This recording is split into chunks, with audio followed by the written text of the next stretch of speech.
guys. So the Moog Sub 37 is my favorite analog synthesizer of all time. But since this is the internet, I'll subjectively say that it's the best synthesizer of all time to me personally for many reasons. And obviously that's a bold statement. And I really want to unpack if the Sub 37 is still worth it some 8 years later. Now, the Sub line of synthesizers began in 2013 as the Sub Fatty was released. It was a similar but shrunken design to the Little Fatty, but sporting a new sound engine and a 25-note keybed. The successor to this was what most people are familiar to today, thus the Sub 37 was debuted at NAMM 2014, and I bought my very own Moog Sub 37 on December the 2nd, 2014. Well, at least that's when I registered it on the Moog website.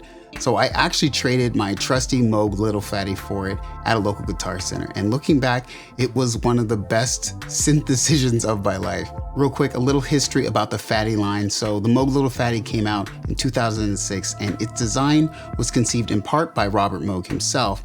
And it was the last instrument from Moog to have that distinction, although the primary engineer was Cyril Lance. The design of the Little Fatty's curved back is now iconic and was striking all the way back in 2006 and makes the line really stand out in a crowd to this day. To be honest, at that time in my life, I never thought I'd be able to own a Little Fatty due to how much it cost, which at the time was around $1,500. I remember seeing it at the Guitar Center. Eventually though, one came up for sale used on Craigslist, and this was the era when synths were in a lull. So in 2012, I bought one for $600, and I owned and toured live with the Little Fatty for a couple of years, and I loved it except for one thing. Since I performed outside during the day or outside during nighttime, the temperature changes wreaked havoc on the tuning of my unit.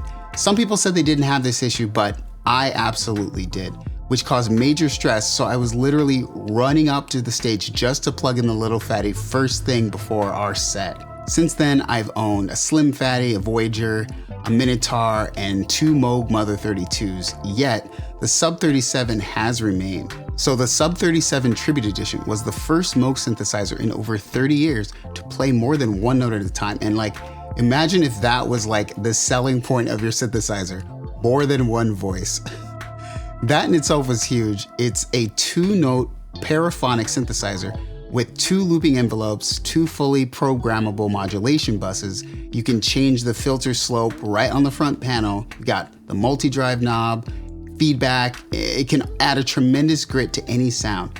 Compared to the Little Fatty, this was heaven to me, where on the Little Fatty, everything was a push of a button and then a knob turn. The Sub 37, it just put everything you would need on a dedicated knob. And really, the tuning of the synth was so rock solid live, I could never go back. Everything that they upgraded from the Little Fatty changed it from a synth to a full instrument.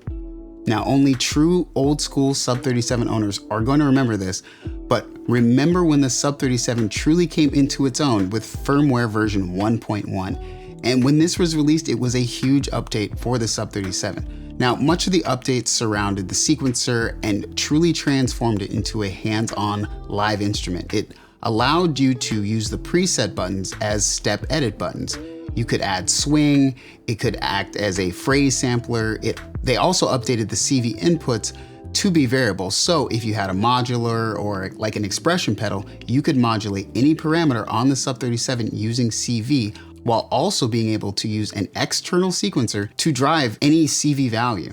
Much of firmware version 1.1, I believe, is attributed to Amos Gaines, a passionate person who started at Moog all the way back in 2004. And in many demos, you can see the passion in this release. The primary difference between the Sub Fatty and the Sub 37, aside from the 25 versus 37 note keybed, would be the modulation buses. The Sub Fatty had 1 modulation bus, while the Sub 37 has 2, so you can modulate one modulator with another. It's a digitally controlled analog synthesizer, and to my knowledge, the Sub line actually started this. You can get incredible beat sequence patches with all the modulation possibilities under the hood.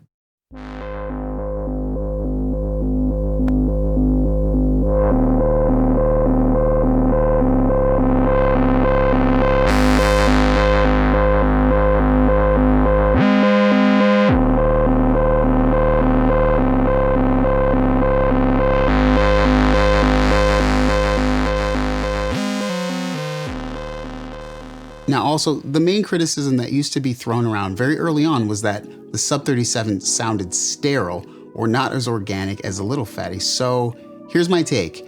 The Sub 37 does not sound like a Little Fatty, and the Little Fatty does not sound like a Sub 37. They are not the same thing. So the Sub 37 can get more saturated, and that's what I'll say. The multi-drive allows for this, and really gain staging the Sub 37 can get you closer to the Little Fatty, but no. If you want the sound of a Little Fatty, there are plenty of Little Fatties in the wild. Though for my use, I think that the Sub 37 is absolutely fantastic for bass and leads and will cut through any mix with ease. So real quick, I want to take a break from the Sub 37 talk and mention the sponsor of this video, which is Lander. Lander is a fantastic online mastering and distribution platform that gives you the ability to use their intuitive interface and AI to seamlessly master your music and distribute it to streaming platforms like Spotify and YouTube Music, and of course, many more. Now, I personally use it to drop a new song called Reminders, so check that out. Lander's All Access Pass is actually totally worth it. You get access to distribute your tracks and a large sample library. You also can use Chromatic, their collaboration tools, Lander FX, and Vocal Align Project 5. The simplicity of mastering a track and getting it up onto streaming platforms is how I personally use Lander. So check out lander.com and use the promo code in the description. It will give you 30% off all mastering plans, Chromatic, and All Access Pass. So back to the video. Now, not to say that the Sub 37 is perfect, because it's not. And looking at mine, you probably can't tell, but as I said, I got this in 2014. So this is a OG Sub 37. And aside from my yellowing keys from playing out in the sun and whatnot, the early models had a filter problem. And well, that goes for mine as well. So Moog upgraded this part as time went on, but hey, I've been using mine for years with this issue, and sometimes the wonkiness can cause some happy accidents. So as for this filter pot issue, be aware of this if you are truly going to invest in a very early run of this model.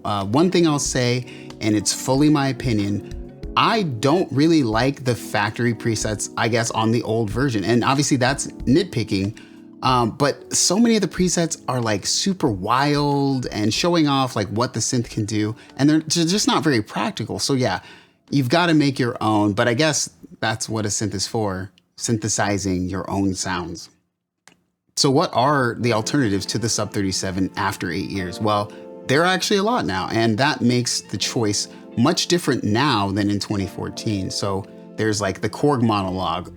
That's what first comes to mind. While it's not the same build quality or weight that the Sub 37 has, it is a compact mono nonetheless. Or you could go with an Arturia Micro Brute or a Mini Brute, both which I've used, and they're different if you want to go that type of a way. Now, I've never personally used it, but on paper, the most similar actually looks like the ARP Odyssey. It's got the same 37-note key bed. It's got 2 notes playable at the same time. Build-wise, it's up there with the Sub 37. As far as price goes, an old Sub 37 Tribute Edition is still going to run you $1,200, which ain't cheap. So that's why I mentioned some cheaper alternatives for good reason. So obviously, if you're buying a Moog today, you should probably just go with the subsequent 37 or subsequent CV. Either one is an improvement on the original for reasons you can read about somewhere else, but I stand by my claim that the surface of the Sub 37 is straightforward and easy to use, but the depths are so deep that it will grow with you. If you want to delve into sound design, you can. If you want to perform with it live, you can. If you want to record earth-shattering bass lines, you can. Honestly, I want to thank everyone at Moog for pushing things forward with the Fatty line. Not enough can be said for what truly felt like an improvement on every facet of the Little Fatty. While the subjective sound can be argued, the pure functionality and what felt like an entire shift in design by Moog company-wide was brilliant and evolutionary and right on time. Anyways, like, subscribe, follow me on Instagram and Twitter. Thanks again for watching, and I'll see you in the next one.